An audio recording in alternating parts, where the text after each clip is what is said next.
So the message from opening night, government rules. It was a salute to Santa Claus, now divorced from the North Pole and all the elves who built it. Which is fine if America wasn't suffocating under the weight of all those presents. No surprise the private sector was absent. Makes sense. President Obama believes everyone should benefit from capitalism, except the capitalist.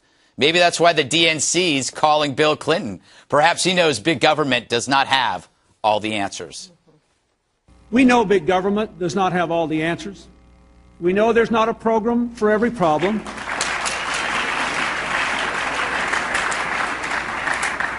We know and we have worked to give the American people a smaller, less bureaucratic government in Washington.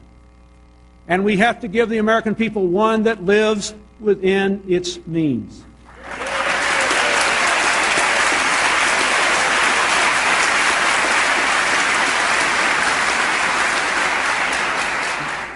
The era of big government is over. So President Obama has problems with married women, and he's bringing in Bill. Doesn't he remember that thing back then? Anyway, the bigger question, how far have the Dems reversed that course? Check out last night's host video. We are committed to all people. We do believe you can use government in a good way. Government's the only thing that we all belong to. We're in different churches, different clubs, but we're together as a part of our city or our county or our state and our nation. Wow. The government is the only thing we all belong to. A scary thought that nails the cult of big government. To quote Heidi Klum, you're either in or you're out. Which is why the DNC disowned it. Belonging to government is worse than being a member of Jeremiah Wright's church. But as the government grows, so does its desire to preserve its expanding girth. So you either pile on and get your goodies or risk getting crushed underneath. Forget the fat kids. Here's where size really matters. So, Bob, that video, the Obama campaign disavowed it. They said it was from the host committee of the city of Charlotte. Why deny that ideology? I love small government. I'm not ashamed of saying it. Why shouldn't the DNC saying they're right? We are for government. Well, I mean, first of all, let's remember that there's a document that says it's government by, for, and of the people. Mm-hmm. And I think that's, we forget that when we dump on government, that the founding fathers said that we are the government, and that's why we are a unique country. Mm-hmm. So, but the fact is that in all these things, the control of conventions down to the very last nail on the platform is in the hands of the Obama campaign. And somehow they made that decision to let that go forward. Mm. You know, Eric, they say government, we say country. Yeah. Bob, so what you're trying to say is the Obama administration was okay with that ad saying the only thing we all really belong to is the government? Because that would be really bad. Because I spent the whole day listening to everyone from Deval Patrick to DNC to the campaign, everyone down the line saying we had nothing to do with that ad. I actually saw Clyburn an hour ago say, I don't even know what you're talking about, which is complete BS. But hold on. Let me just say, there was some really important news that came out today. The DNC decided to move the venue that President Obama was going to speak at Thursday night from the outdoor 80,000 plus. It's not 60 like they're trying to tell us. It's an 80,000 seat stadium, 75,000 plus a few more on the floor, into a 20,000 seat stadium. Now, there are a couple of reasons that could be happening. Number one, I was going to say as a joke that maybe because they took God out and they were worried about mother, whatever, not that. But 60,000 people, they have to fill 60,000 seats, and maybe they weren't able to do that. Or Bank of America Stadium, that Panther Stadium, big old sign right there, 45 billion taxpayer dollars went into Bank of America, and they just laid off 30,000 people in May. They're outsourcing those jobs to Philippines. Do you think they want their president underneath the Bank of America sign? I think it's more the latter than the former. I mean, good advanced people are going to fill those seats if they really want to. But I think or it could be that it was forecast for lightning. Yeah, it could be. Okay, lightning rarely strikes twice. Lightning already struck in 2008. It's unlikely to strike at the DNC convention again. Can I go back to the question you asked Eric that he ignored? Yes. The government doesn't make us great. What makes us great is that we hold our government accountable. I think one of the reasons that the Obama campaign put out a statement disavowing it before that the ad had even been aired, before it finished airing, is that they are so in the depths with independent voters that kind of language is exactly what they don't need coming out of this. They might have had some good speeches last night, but I don't think they've had a very good start to the convention. It's been stumble after stumble, and for a campaign that is so controlled, it's kind of surprising to see them this disorganized. Well, that's why I guess Clinton is coming here, KG. You know Bill Clinton well. Some say too well. Well, depends on your opinion. Yes. They're expecting the Clinton magic. What is he supposed to do? What is he supposed to bring? Look, he's a great public speaker. He better bring the mojo because this ship is sinking fast. He better do something to... Bob, it's true. Other than Michelle's speech last night, we'll talk about later, Clinton is going to need to come in there and tie it up. Because right now, it's got like 76 bleeders and the body's on the table and somebody's going...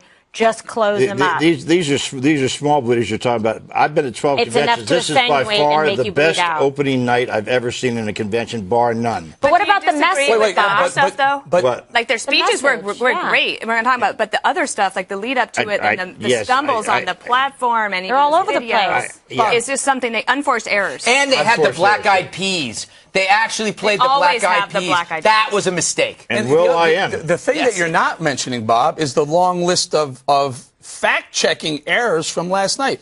They threw a lot of things out there. Frankly, a lot of them were BS. A lot of them are. I have a whole list of them. We can get to them if you want. Well, we could, but I could bring out the Paul Ryan. Julian Castro. Why do we? I've got 5 from Julian Castro alone. Well, who gave, by the way, a terrific filled with lies. Terrific filled with BS. Well, I said I wouldn't call him lies. I didn't call Paul Ryan outright lies. It's unclear if it was Joaquin. Did I say lies? Okay, well, and he lied. He said yesterday that he admitted it, but I went back. I checked. That is not what Paul Ryan said. The thing about Castro, he said, "Look at my words and the exact words," and we don't have to talk about that. But that wasn't what he said yesterday morning. The thing about Julio Castro, it's not what he said; it's what he didn't say. How do you say it? Julian. With an in on the end. He talked about his mother, but he left out her greatest achievement, which was launching La Raza, which wanted to create a separate state within the United States. That's a heck of an achievement, and he just glossed over that. No, but listen, she did work very hard to put her daughter through school. I mean, I first went through college. No, that's your grandmother.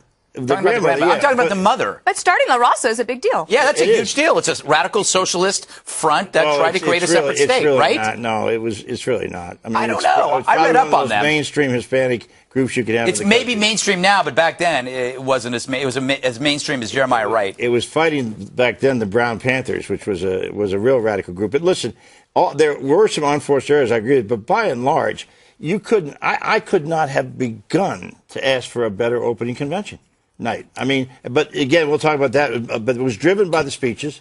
And, you could say that Castro made some mistakes. I could say that Ryan Bob, he didn't make mistakes. He blatantly lied to the people watching with 5 different separate occasions, one on taxes, one on jobs, one on Ryan's plan for Pell Grants, and one on Ryan's plan for Medicare. Just blatantly lies. Bill Clinton, can we talk about that? He's going to probably attack Mitt Romney, right?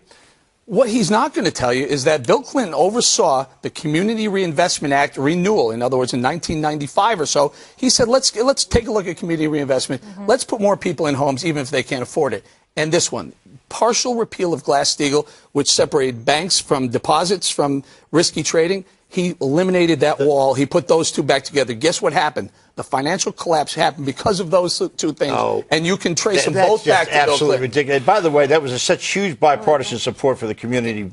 I mean, that was overwhelmingly Democrats and Republicans voted for. But this isn't even the same Democratic Party that Clinton was in charge of. You get that? He was far more a centrist. He knew when to try and be bipartisan and work together. So there's just a lot of inconsistencies in the messaging. And even back in 1996, remember Clinton said the era of big government is over. But all we heard last night in these little montages, MTV moments, was government's the only way. We will save you. Jump into our big umbrella. We'll cradle you in our arms and then drop you on your head, which is the reality. And I don't think if everything had been going great for the Obama administration, I don't think they would have had Bill Clinton in a primetime spot.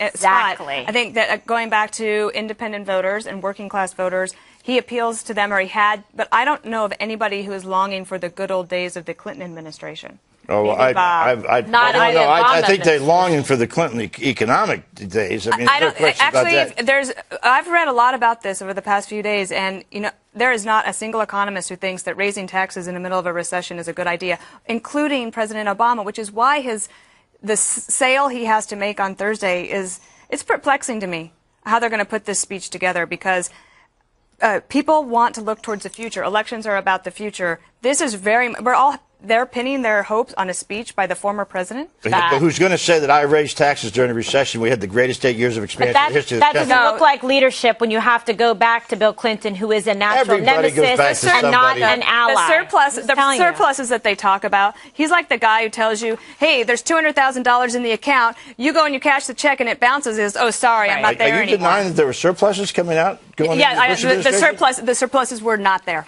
Yeah. On paper. On paper, they were not. Ooh.